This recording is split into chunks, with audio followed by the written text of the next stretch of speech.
હા, તો વિદ્યાર્થી મિત્રો, આપણે ગાંધી ઇરવિન કરાર, ગોળમેજી પરિષદ અને સત્યાગ્રહ મોકૂફી એ ટોપિક જોઈએ અને ત્યાર પછીથી હિન્દ છોડો ચળવળ, ક્વિક ઇન્ડિયા, ઈસવીસન 1942થી ઈસવીસન 1943, ખૂબ મહત્વનો ટોપિક આ પણ. ક્વિક ઇન્ડિયા, હિન્દ એટલે કે હિન્દ છોડો ચળવળ, તો આ પણ તૈયાર કરી દેવાનું. જે રીતે આપણે દાંડી કૂચ અંગે વાત કરીએ, દાંડી કૂચ એ પણ તૈયાર કરી દેવાનું છે, તે રીતે આ પણ હિન્દ છોડો ચળવળ, ક્વિક ઇન્ડિયા ખૂબ મહત્વનો ટોપિક ગણી શકાય છે. તો અહીંયા વિશ્વયુદ્ધના બદલાયેલા સંજોગોને ધ્યાનમાં લઈ કેવા પ્રકારનું બંધારણ તથા સુધારાઓ આપવા તે માટે, એટલે કે હિન્દ છોડો ચળવળની અંદર આપણે કે વિશ્વયુદ્ધનું બદલાયેલું સંજોગ એટલે કે બીજું વિશ્વયુદ્ધ એટલે આપણે ક્યાંથી શરૂ થયું હતું? 1939થી ઈસવીસન 1945. એ વિશ્વયુદ્ધના બદલાયેલા સંજોગોને લક્ષ્યમાં રાખી કોંગ્રેસ કારોબારી સમિતિએ વ્યક્તિગત સત્યાગ્રહ બંધ કરવાનો નિર્ણય લીધો હતો જાન્યુઆરી ઈસવીસન 1942ની અંદર. ક્યારે વ્યક્તિગત સત્યાગ્રહનો બંધ કરવા એટલે કે મોકૂફ રાખવાનો નિર્ણય લીધો હતો? જાન્યુઆરી ઈસવીસન 1942ની અંદર. જે અને બીજી તરફ ક્રિપ્સની દરખાસ્તો દ્વારા સાબિત થઈ ગયેલું હતું. ક્રિપ્સ મિશન આવેલું હતું ઈસવીસન 1921ની અંદર. તો એ અને સાયમન કમિશન એટલે 1927, એટલે કે એ જે ક્રિપ્સની દરખાસ્તો દ્વારા સાબિત થઈ શકેલું હતું કે બ્રિટિશ સરકાર એ પોતાની સત્તા છોડવા માંગતી નહોતી. બ્રિટિશ સરકાર પોતાની સત્તા છોડવા માંગતી નહોતી.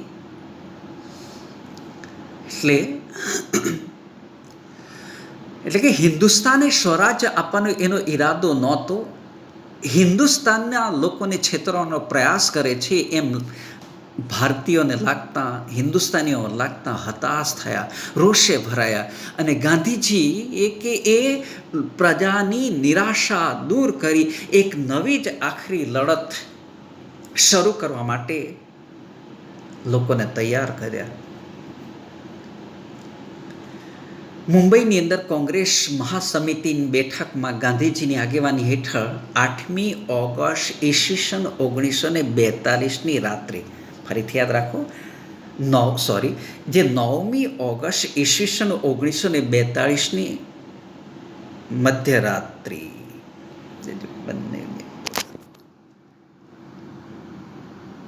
8મી ઓગસ્ટ અને 9મી ઓગસ્ટ અલગ અલગ જગ્યાએ અલગ અલગ બાબતો આપેલી છે. આપણે 8મી ઓગસ્ટ, એ જે 8મી ઓગસ્ટ ઈસવીસન 1942ની રાત્રે હિન્દ છોડો ઠરાવ પસાર કરવામાં આવ્યો. અહીંયા હિન્દ છોડો એ ઠરાવ પસાર કરવામાં આવ્યો અને બીજા દિવસે એટલે કે 9મી ઓગસ્ટ વહેલી સવારે ગોવિંદ ગાંધીજી, વલ્લભભાઈ પટેલ, જવાહરલાલ નહેરુ, મૌલાના આઝાદ જેવા આગળ પડતા કોંગ્રેસી નેતાઓની ધરપકડ કરવામાં આવી હતી. વર્તમાન પત્રો પર પણ પ્રતિબંધ મૂકવામાં આવ્યો. પ્રાંતિક અને જિલ્લા કક્ષાના નેતાઓને પણ પકડી લેવામાં આવ્યા હતા. ગાંધીજી સહિત બધાય દેશ નેતાઓની ધરપકડને લીધે દેશના શહેરો અને ગ્રામ્ય વિસ્તારની અંદર એકાએક હડતાલ પડી અને ગાંધીજીએ કહેલ એ તબક્કાની અંદર જણાવ્યું હતું કે આઝાદી માટે મારી આ અંતિમ લડત છે અને એના માટે લોકોએ બધું જ બલિદાન કરવા તૈયાર રહેવું. અને એમણે સૂત્ર આપેલું હતું, કરેંગે યા મરેંગે, ડુ ઓર ડાય. એ સૂત્ર આપેલું હતું અને લોકોએ પણ એમના પ્રત્યે આકર્ષિત થયેલા હતા અને એ લડતની અંદર મોટાભાગે જોડાયેલા હતા. આ પેરેગ્રાફમાંથી પણ કોણ બનેગા એટલે કે કરોડપતિ આમાંથી પણ પ્રશ્ન પૂછાયેલો હતો, એટલે આપણે પણ ધ્યાન રાખેલા. અને કયા કયા નેતાઓની ધરપકડ કરવામાં આવી હતી? એ હિન્દ છોડો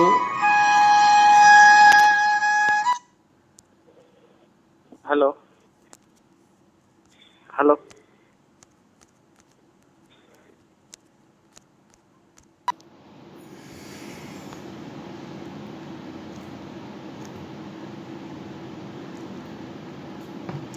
यहाँ હિન્દ છોડો આંદોલન દરમિયાન ભાંગફોડની એટલે કે હિન્દ છોડો આંદોલન દરમિયાન હડતાલ દેશના ગામ અને શહેરોની અંદર મજૂરો, ખેડૂતો, યુવાનો, વિદ્યાર્થીઓ, શિક્ષકો, વેપારીઓ, સ્ત્રીઓ એ કાર્યક્રમની અંદર આગળ પડતો ભાગ લીધો. તો મજૂરોએ કારખાનામાં હડતાલ પાડી. જમશેદપુરની અંદર લોખંડના કારખાના, મુંબઈ અને મદ્રાસ એટલે કે નવું નામ ચેન્નઈ, એ કાપડની મિલોમાં હડતાલો પાડી. અમદાવાદની અંદર કાપડની 75 મિલોની અંદર 1,40,000 જેટલા મજૂરોએ 105 દિવસ સુધી શાંત અપૂર્વ હડતાલ પાડી. શાળા કોલેજોમાં એ હડતાલ પડી. અમદાવાદની અંદર 3.5 માસ સુધી બજાર બંધ રહ્યા હતા. હિન્દ છોડો આંદોલન દરમિયાન એ ભાંગફોડની પ્રવૃત્તિ પણ થઈ શકી હતી. આખા દેશની અંદર લોકોમાં બ્રિટિશ શાસન વિરુદ્ધ રોષ ભભૂકી ઉઠેલો. શાંત દેખાવની સામે સરકારે એ દમનની નીતિ અપનાવી. શહેરો અને ગામડાઓના લોકોના ટોળાઓ તાર, ટેલિફોન, રેલવે લાઇન, સરકારી મકાન, પોસ્ટ ઓફિસ, પોલીસ સ્ટેશન, સરકારી કચેરીઓ, પુલો, રસ્તાઓ, શાળા કોલેજોના મકાનો, રેલવે સ્ટેશનોને તોડી નાખ્યા. મિલકતને લૂંટવા અને આગ લગાડવાના બનાવો બન્યા અને એમાં સૌથી વધુ નુકસાન રેલવેને થયેલું. કેટલાક વિસ્તારની અંદર તો લોકોએ બોમ્બનોય પણ ઉપયોગ કરેલો. એ જે બોમ્બનો ઉપયોગ કરેલો અને બીજી તરફ એ ચળવળને કચડી નાખવાના હેતુથી, એટલે એ ચળવળને કચડી નાખવાના હેતુથી એ દમન નીતિનો ઉપયોગ કરવામાં આવેલો હતો. એટલે કે બોમ્બનો ઉપયોગ કરવામાં આવ્યો હતો અને ત્યાર પછીથી લડતને કચડી નાખવામાં સરકારની નિષ્ફળતા. ટોપિક 6 અલગ છે મુદ્દો કે લડતને કચડી નાખવામાં સરકારની નિષ્ફળતા. એ લડતની ઉગ્રતા અને વ્યાપને કારણે સામૂહિક ધરપકડ, ક્રૂર દમન નીતિથી થોડા જ સમયની અંદર સરકારની કચડી નાખવાની નીતિ પાર ન પડી. પણ બીજી તરફ આખા દેશની અંદર ખૂબ મોટા પ્રમાણમાં લડતનો ફેલાવો, ભાંગફોડની પ્રવૃત્તિઓ અને સરકારી તંત્રને ખોરવી નાખવાના પ્રયાસો થયા. લગભગ 70,000 જેટલા લોકોને જેલમાં પૂરવામાં આવ્યા. 538 વખત તો એ ગોળીબાર કરવામાં આવ્યા. અને લડતની અંદર લોકોએ જે વ્યક્તિગત, સામૂહિક કે સામુદાયિક વીરતા બતાવી અને એ વિશ્વની સાથે બ્રિટિશ સરકાર પણ એવી છાપ પડી કે હવે વધુ સમય સુધી ભારતમાં શાસન ટકાવી શકાશે નહીં. લોકોએ સ્વયંભૂ એટલે કે પોતપોતાની રીતે ચળવળ ચલાવી. હિન્દ છોડો શબ્દ લોકોએ સ્વયંસ્ફુરિત એટલે કે પોતપોતાની રીતે એને ઘોષણા દ્વારા અપનાવેલો. અને એ સૂત્રથી જ ડોમિનિયન સ્ટેટ્સ એટલે કે સંસ્થાનિક સ્વરાજ્યનો ખ્યાલ અદૃશ્ય થઈ ગયો. હવે તો પૂર્ણ સ્વરાજ્ય જોઈએ એ માટે લોકો કટિબદ્ધ બની શક્યા. અને ત્યાર પછીથી એટલે કે 5 વર્ષના સમયગાળા બાદ એ દેશને સ્વતંત્રતા મળી શકી હતી, આઝાદી મળી શકી હતી. ત્રીજો એક ટોપિક, આઝાદ હિન્દ ફૌજ અને સુભાષચંદ્ર બોઝ. આઝાદ હિન્દ ફૌજ અને સુભાષચંદ્ર બોઝ. સુભાષચંદ્ર બોઝ એની ટૂંકનામ તરીકે પૂછાય તો તે તબક્કાની અંદર આપણે આખો ટોપિક યાદ રાખી લેવાનો છે કે સુભાષચંદ્ર બોઝનો જન્મ ઓરિસ્સા રાજ્યના કટક શહેરમાં 23મી જાન્યુઆરી ઈસવીસન 1897ના રોજ થયો હતો. ક્યાં? ઓરિસ્સા રાજ્યના કટક શહેર, 23મી જાન્યુઆરી ઈસવીસન 1897. એના માતા પિતા યાદ રાખેલા નામ: પિતા રાય બહાદુર, માતા જાનકીનાથ બોઝ. એટલે કે પિતા રાય બહાદુર જાનકીનાથ બોઝ, કે જે કાનૂની ક્ષેત્રે સરકારી વકીલ, માતા શ્રીમતી પાર્વતી દેવી કે જે ધાર્મિક વૃત્તિવાળા એ લોકો એમ માનતા હતા કે એ બંગાળી છોકરો બ્રિટિશ સરકારમાં વફાદાર સેવક બનશે એવી ભવિષ્યવાણી કરેલી, પણ એનાથી ઉલટું એ જે બ્રિટિશ સરકારની સામે એ સ્વાતંત્ર્ય સેનાની તરીકે કામ કર્યું. એમનો અભ્યાસ કોલકાતાની પ્રેસિડેન્સી કોલેજની અંદર ખૂબ સારા ગુણથી પરીક્ષા પાસ કરી અને વધુ અભ્યાસ અર્થે એ ઇંગ્લેન્ડ ગયેલા. ત્યાં ખૂબ અઘરી ગણી શકાય એવી ICS એટલે કે ઇન્ડિયન સિવિલ સર્વિસની પરીક્ષા ચોથા નંબરે પાસ કરી કોલકાતા પાછા ફર્યા. કોલકાતાની પ્રેસિડેન્સી કોલેજની અંદર એક અધ્યાપક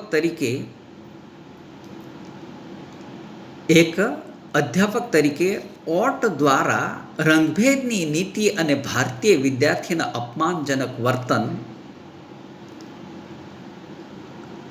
એ જે અપમાનજનક વર્તન અને એના અભિમાનના કડવા અનુભવી એમના માનસની અંદર ક્રાંતિના બીજ રોપ્યા. ઓટ એટલે જે અંગ્રેજ અધ્યાપક હતા, એ અંગ્રેજ અધ્યાપક એમણે ની સામે અપમાનજનક વર્તન કરેલું અને એના અભિમાનના કડવા અનુભવોએ એના માનસની અંદર ક્રાંતિના બીજ રોપેલા. ક્રાંતિ એટલે પરિવર્તન માટેના, આમૂલ પરિવર્તન માટેના બીજ રોપેલા. ભારતના સ્વાતંત્ર્ય સંગ્રામમાં ખૂબ રસ, એટલે કે સ્વાતંત્ર્ય સંગ્રામની અંદર ખૂબ રસ હતો. હિન્દી મહાસભામાં સક્રિય કાર્યકર્તા બન્યા. રાષ્ટ્રીય સ્વરાજ્ય પક્ષની અંદર જોડાયા. ઈસવીસન 1923ની અંદર થોડા જ સમયની અંદર એ યુવાનોમાં અતિ પ્રિય એટલે કે લોકપ્રિય નેતા બની ગયા.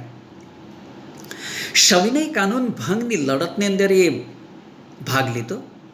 જેલવાસ પણ વેઠવો પડેલો. 1938ની અંદર 41 વર્ષની યુવાન વયે હરિપુરા એટલે કે સુરત મુકામ આવેલ હરિપુરા એ કોંગ્રેસ અધિવેશનના પ્રમુખ સ્થાને એમની નિયુક્ત થયા. એટલી તો લોકપ્રિયતા પ્રાપ્ત કરી કે જે લોકપ્રિયતાની યોગ્યતા એમણે દર્શાવેલી હતી કે જ્યાં સુભાષચંદ્ર બોઝના વિચારોને ગાંધીજીના વિચારોની સાથે ખાસ મેળ બેઠો નહીં અને ગાંધીજીની સાથે મતભેદ થયા.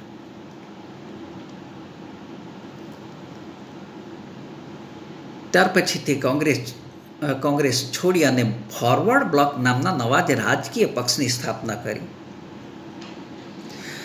સતત સભાઓ સંબોધવી, દેશનો પ્રવાસ કરવો, બ્રિટિશ શાસન વિરુદ્ધ જનમત જાગૃત કરવો, એ માટે એ પ્રવાસ ખેડતા જ રહ્યા. હિન્દ સંરક્ષણ ધારા અનન્વયે એમની ધરપકડ કરવામાં આવી, જેલમાં પૂરવામાં આવ્યા ઈસવીસન 1940ની અંદર. અને એ કારાવાસની અંદર જ એક રાજકીય કેદી તરીકે એમની સાથે અયોગ્ય વ્યવહાર કરવામાં આવ્યો અને એમણે ત્યાં જ આમરણાંત ઉપવાસ શરૂ કર્યા. થોડા જ સમયની અંદર એમની લડત એટલે કે એમની તબિયત બગડી. એ તબિયત બગડતાની સાથે જ પોતાના જ ઘરે એટલે કે નિવાસસ્થાને નજર કેદની અંદર રાખવામાં આવ્યા. પણ એ જે પઠાણના છુપા વેશે કોલકાતાથી પેશાવર, કાબુલ, ઈરાન, રશિયા થઈને બર્લિન એટલે કે જર્મની જાય છે. ફરીથી કોલકાતા એટલે કે પશ્ચિમ બંગાળની રાજધાની, કાબુલ, પેશાવર એટલે પાકિસ્તાનની અંદર આવી શકેલ, કાબુલ એટલે કે અફઘાનિસ્તાનની રાજધાની, ત્યારબાદ ઈરાન, રશિયા અને જર્મની એટલે કે બર્લિન એટલે કે જર્મની રાજધાનીની અંદર પહોંચે છે 28મી માર્ચ 1942ની અંદર. જર્મનીની અંદર એમનું એ જે ભારતીયોએ ઉમળકાભેર ઉષ્માભેર સ્વાગત કર્યું. બર્લિન રેડિયો પરથી એમને, બર્લિન એટલે કે અહીંયા જર્મની, રેડિયો પરથી એના પોતાના દેશ બાંધવોને બ્રિટિશ સામે જેહાદ જગાવવા અનુરોધ કર્યો. જેહાદ એટલે કે બળવો જગાવવા માટે એમને અનુરોધ કરેલો હતો. જર્મનીની અંદર હિટલરની સામે ભારતની આઝાદી અંગે ચર્ચા કરી હતી. જર્મની હિટલર નાઝી પક્ષના પ્રણેતા. ત્યાં એ પહેલાં એમણે રોમ, પેરિસમાં એ સ્વતંત્ર ભારતને લગતા લશ્કરી એકમોએ સ્થાપેલા, જેની અંદર લગભગ 30,000 જેટલા ભારતીયોની ભરતી કરેલી. 30,000. અને એ ભારતમાંથી છટકીને જાપાન વસેલા હિન્દી ક્રાંતિકારી નેતાઓ કે જે રાસ બિહારી બોઝ, અહીંયા યાદ રાખી રહ્યા છે, રાસ બિહારી બોઝ, એ બધાય મંડળોને સાંકળતી એક સંસ્થા કે જે ઇન્ડિયન ઇન્ડિપેન્ડન્સ લીગ નામે એક મધ્યસ્થ સંસ્થા સ્થાપી અને એ ભારતને સ્વાધીનતા એટલે કે સ્વતંત્રતા અપાવવા માટે, ભારતને સ્વાધીનતા અથવા તો સ્વતંત્રતા અપાવવા માટે આઝાદ હિન્દ ફૌજની એટલે કે આઝાદ હિન્દ ફૌજ ઊભી કરવા માટે નિર્ણય લીધેલો હતો. ત્યાંથી એમણે એ વિશ્વના જુદા જુદા દેશોની અંદર વસતા હિન્દીઓ કે જ્યાં માલાયા, જાપાન, ચીન, સુમાત્રા, જાવા, બાલી, બોર્નિયો, હોંગકોંગ, બ્રહ્મદેશ એટલે કે મ્યાનમાર, નવનામ, એવી જુદી જુદી જગ્યાએથી લગભગ 100 જેટલા પ્રતિનિધિઓએ હાજરી આપી, જેની અંદર જાપાનના હાથમાં યુદ્ધકેદી તરીકે પકડાયેલા મોહન સિંઘે પરિષદની અંદર હાજરી આપી અને એ રાસ બિહારી બોઝ એ પ્રમુખ તરીકે ચૂંટાયેલા હતા. રાસ બિહારી બોઝ પ્રમુખ તરીકે ચૂંટાયેલા હતા. ત્યાર પછીથી આપણે આઝાદ હિન્દ ફૌજ અને ઇન્ડિયન ઇન્ડિપેન્ડન્સ લીગ, અહીંયા પાછું પરિવર્તન આવે છે. અંગ્રેજોની કડક સુરક્ષા ભેદીને સુભાષચંદ્ર બોઝ એક સબમરીન દ્વારા બર્લિન એટલે કે જર્મનીની અંદર એ ચાલાકીપૂર્વક એટલે કે સિફતપૂર્વક જાપાન પહોંચે છે 1943ની અંદર. એક જબરજસ્ત સાહસ હતું. રાસ બિહારી બોઝ કે જે હિન્દુ મુક્તિ એ ફૌજ ઇન્ડિયન ઇન્ડિપેન્ડન્સ લીગ, કઈ ઇન્ડિયન ઇન્ડિપેન્ડન્સ લીગની સર્વોચ્ચ નેતાગીરી સુભાષચંદ્ર બોઝને સંભાળી લેવા માટેનું આમંત્રણ આપ્યું, જેની અંદર માત્ર હિન્દી સૈનિકોની અને હિન્દી અધિકારીઓની જ અને ભારતની મુક્તિ માટે જ લડત લડશે તેમ નક્કી થયેલ, અને જેની અંદર જાપાન અને અગ્નિ એશિયાના દેશોના વસવાટ કરનાર હિન્દીઓની મદદ મળી. જાપાનના વડાપ્રધાન ટોઝો, યાદ રાખવાનું છે, ટોઝોની મુલાકાત થઈ અને હિન્દુસ્તાનને પૂર્ણ સ્વરાજ્ય માટે તમામ પ્રકારની સહાય જાપાન કરશે એ રીતે નક્કી કરવામાં આવ્યું. બીજી તરફ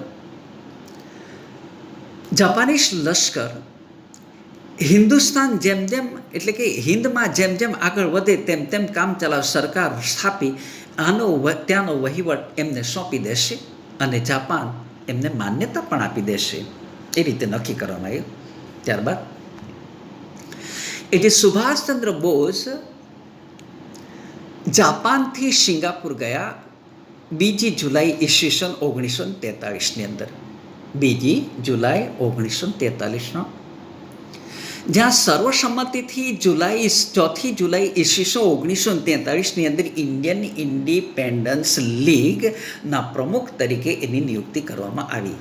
ઇન્ડિયન ઇન્ડિપેન્ડન્સ લીગના પ્રમુખ તરીકે ક્યારે નિયુક્તિ કરવામાં આવી? 4 જુલાઈ ઈસવીસન 1943માં. અને એની સાથે જ રાસ બિહારી બોઝે ઇન્ડિયન નેશનલ આર્મી એટલે કે INA આઝાદ હિન્દ ફૌજના વડા તરીકે એ સ્વેચ્છાએ નિવૃત્તિ લઈ સુભાષચંદ્ર બોઝને આઝાદ હિંદ ફૌજના વડા તરીકે નિયુક્ત કર્યા. અને અહીંયા જ વસવાટ કરનાર હિન્દુસ્તાનીઓને પોતાની માતૃભૂમિને મુક્ત કરવા માટે યોગ્ય અને સમર્થ નેતા મળ્યા. ત્યારથી સુભાષચંદ્ર બોઝને નેતાજી તરીકેનું હુલામણું નામ આપ્યું. સુભાષચંદ્ર બોઝે ચલો દિલ્હી, તુમ મુझे खून दो, मैं तुम्हें आज़ादी दूंगा અને જય હિન્દ એ સૂત્રો આપ્યા. સૂત્રો યાદ રાખી લેવા છે. કોણે ક્યારે કયા સૂત્રો આપ્યા હતા? તો સુભાષચંદ્ર બોઝના સૂત્રો ચલો દિલ્હી, તુમ મુझे खून दो, मैं तुम्हें आज़ादी दूंगा, જય હિન્દના સૂત્રો આપેલા હતા. એમના કુશળ માર્ગદર્શન દ્વારા આરજી હકુમત એટલે કે સમાંતર સરકારની રચના કરી અને દક્ષિણ પૂર્વ એશિયાઈ દેશોનો પ્રવાસ કરી ત્યાંના ભારતીયો પાસે માતૃભૂમિની સ્વતંત્રતા માટે સર્વસ્વનું બલિદાન આપવાની માગણી કરી. સુભાષચંદ્ર બોઝ અને કામચલાઉ સરકારની સ્થાપના. એ જે સુભાષચંદ્ર બોઝની આગેવાની સંભાળતાની સાથે જ એ કામચલાઉ સરકારની રચના કરી. અહીંયા કામચલાઉ સરકારની રચના કરી, જેની અંદર વડાપ્રધાન લશ્કરના સર્વોચ્ચ વડા બન્યા. એ કામચલાઉ સરકારને જાપાન, જર્મની, ચીન, ઇટાલી, બર્મા જેવા દેશોની માન્યતા મળી. સરકારે હિન્દી ભાષાને રાષ્ટ્રીય ભાષા અને રાષ્ટ્ર ધ્વજ તરીકે તિરંગો ધ્વજ સ્વીકાર્યો. આવક માટે જાપાનની સહાય, સ્વૈચ્છિક ફાળો, મિલકત વેરો એ રાખવાનું નક્કી કર્યું. અને નેતાજીએ 1943ની અંદર અંદમાન નિકોબાર ટાપુઓની મુલાકાત લઈ અને એ ટાપુઓનું નામ આપવામાં આવ્યું હતું શહીદ અને સ્વરાજ્ય. એ જે શહીદ અને સ્વરાજ્ય એ રીતે નામ આપ્યું હતું. ત્યાર પછીથી અંતિમ તબક્કો અને સુભાષ ચંદ્ર બોઝની શહીદી અંતિમ તબક્કો એટલે અહીંયા જે એમની શહીદી. સુભાષચંદ્ર બોઝ એટલે કે નેતાજીના આગેવાની હેઠળ એ સૈન્યની ટુકડીઓ રંગૂન એટલે કે બર્મા, પ્રોમ, કોહિના એટલે કે નાગાલેન્ડની રાજધાની એવા પ્રદેશો કબજે કર્યા. મે 1944ની અંદર અને ત્યાર પછીથી ઇમ્ફાલ એટલે કે મણિપુરની રાજધાની પણ જીતી લીધા હતા. પણ બીજા વિશ્વયુદ્ધના સમયગાળા દરમિયાન અમેરિકાએ બ્રિટિશ તરફે યુદ્ધની અંદર ઝંપલાઈ અને જાપાનમાં આપણને ખબર છે કે 6મી ઓગસ્ટ 1945 અને 9મી ઓગસ્ટ 1945 અનુક્રમે નાગાસાકી અને હિરોશીમા શહેર ઉપર બોમ્બ વર્ષા કરી અને જાપાને શરણાગતિ સ્વીકારી લીધી. જેથી નેતાજી આઝાદ હિંદ ફૌજને મળતી એ જાપાનની સહાય બંધ થઈ અને એની સાથે એ જે બ્રિટનના હવાઈ જહાજોની આઝાદ હિંદ ફૌજ ઉપર બોમ્બમારો, એ જે બોમ્બમારાને લીધે સ્થિતિ વધુ ખરાબ બનતી ગઈ. નેતાજી એટલે એ જે સુભાષચંદ્ર બોઝની કપરી પરિસ્થિતિમાં વિમાન દ્વારા એ બેંકોક, સાયગોન, ફોર્મોસાના ટાપુઓના તાઇપાઈ એ વિમાન મથકે પહોંચે છે અને એ વિમાનમાં અકસ્માતથી આગ લાગતા હોસ્પિટલની અંદર સારવાર દરમિયાન અવસાન પામ્યા હશે 18મી ઓગસ્ટ 1945માં. પણ હજી એ જે સુભાષચંદ્ર બોઝનું એ વિમાન અકસ્માતની અંદર અવસાન થયું હશે એ બાબત અંગે હજી પણ આપણી પાસે આધારભૂત માહિતી નથી. કોઈ એ અંગે ચોક્કસ આપણી સમક્ષ માહિતી નથી. એટલે આજે પણ એ પ્રશ્નનો ઉકેલ આવી શકેલ નથી. તો અહીંયા એટલે ત્યાર પછીથી આપણે સ્વાતંત્ર્ય પ્રાપ્તિ અને હિન્દુસ્તાનના ભાગલા એ ત્રીજા ભાગની અંદર જોઈશું, કારણ કે ખૂબ લાંબુ થઈ જશે. એટલે આપણે અહીંયા સ્વાતંત્ર્ય પ્રાપ્તિ અને હિન્દુસ્તાનના ભાગલા અહીંયા ત્રીજા ભાગની અંદર જોઈશું.